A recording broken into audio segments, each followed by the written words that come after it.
Bade bereksperimen deui. Ayeuna mah hayu urang ngadamel bugis tapi bahana tipung gatot sanes tipung ketannya. Ieu teh nuju hoyong bereksperimen cenah saurna teh urang ngadamel itu we yuk cenah ngadamel bugis tapi bahana tipung gatot.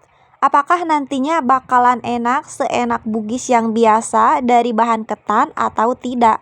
Gak tau lah ya. Nanti kita buktikan karena kita tuh belum pernah coba. Jadi dicoba dulu. Karena ini tuh pertama kali bikinnya atau nemean pisan ngadamel bugis tina tipung gatot janten kumahangkin we raos nama enak atau henteu nama. Nu penting dicobi heula kan nya. Teras ieu teh henteu ngadamel bugis tina tipung gatot hungkul aya oge ieu teh sisa huwi kamari teh nyeupan huwi tapina teu seep aya sakedik nya entos we sami urang damelkeun bugis oge.